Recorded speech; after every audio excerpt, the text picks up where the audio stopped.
Hello everyone, my name's Ronnie. I eat an exclusively raw food diet. You can subscribe to this channel if you like, and you might ask, well, what's the problem with cooked food? Why do you avoid cooked food? What are the dangers, the problems around cooked food? Why would you do that? Well, to me, there's a thing in the raw food movement that's like some people have an ethic about 100% raw and about 100% and about things not being cooked and about things not being processed and all that.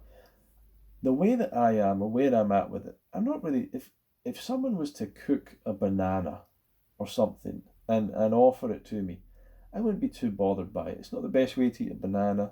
I might taste it. I wouldn't want to live on it for life, but like I don't mind it too much. If someone's heated up a vegetable soup or something like that, in the blender or whatever, or in the dehydrator, they've heated something a little bit. I'm not too bothered about really the heating process in and of itself. I'm not that bothered about it.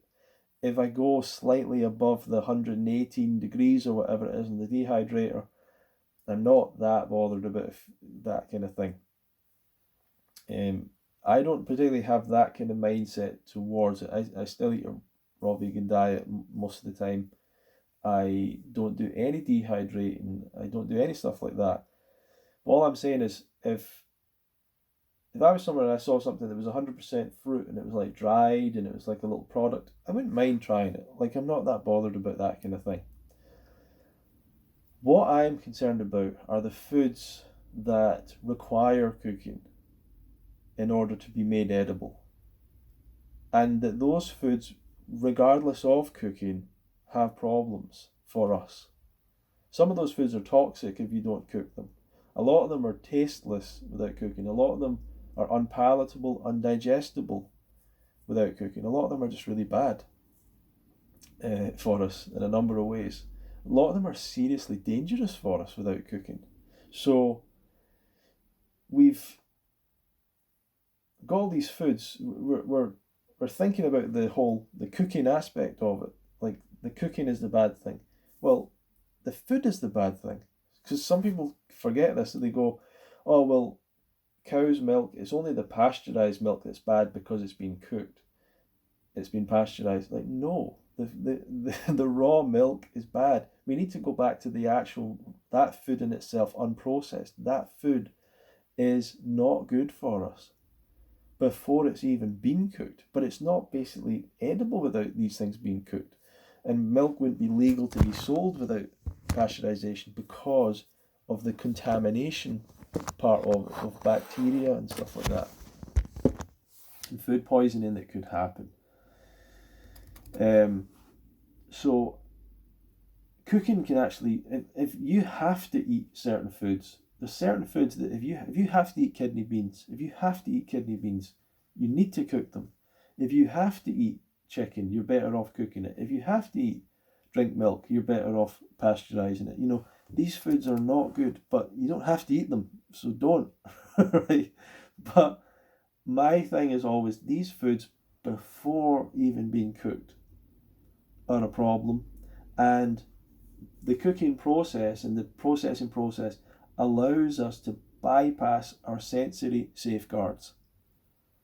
Let me say that again. The cooking process allows us to bypass our normal sensory safeguards that would stop us from eating these things.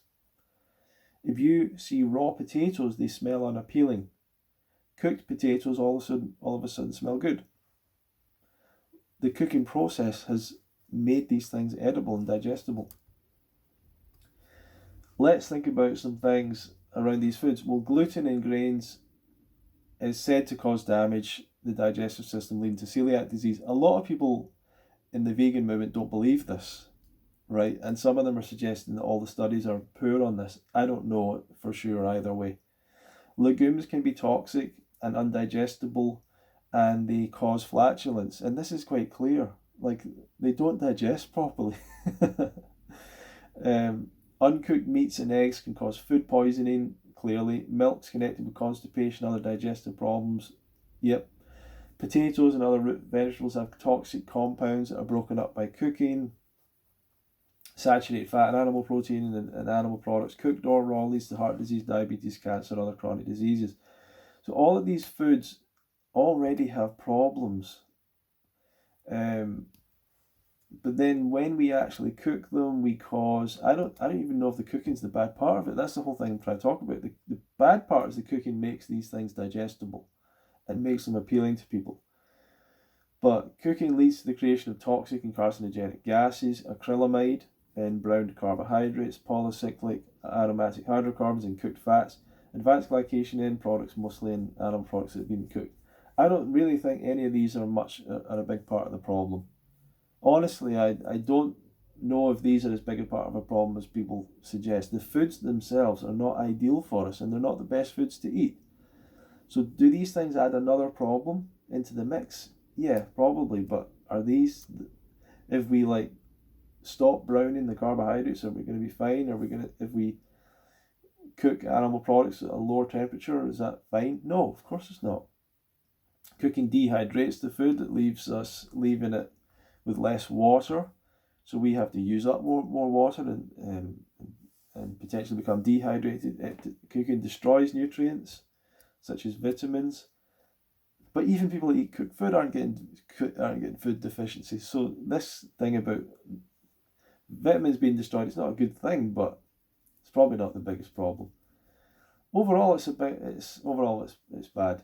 So there's all these things to cooking, but to me, it's just like there's a better alternative. That's why I don't want to eat cooked food. It's not so much all the problems. I think there's many problems to eating cooked food, but specifically, when you look at things from a health perspective, you've got to look at the what's your priority list. You've got to want to avoid disease, avoid the creation of disease. So that means you're cutting out the foods that cause disease, which is the animal products, and the really high fat foods that cause disease. You want consistent energy and consistent blood sugar, so you don't want the high fat foods. So you're limiting the high fat foods. You want to feel clear. You want to feel energetic. You want to get good. You want it to taste good. You want to feel good, and that's why you go towards a higher carbohydrate diet. And to me, just the upper echelon of all that is a fruit based diet, where you're feeling the best, where your energy is consistent, where you enjoy it. I just think it's an enjoyable diet, and you're not addicted. You don't have these strange food cravings and things all the time, and your food doesn't control you all the time and all that stuff. So for me, the biggest argument about why I don't eat cooked food is because I just think raw food is superior and better, and I enjoy fruit.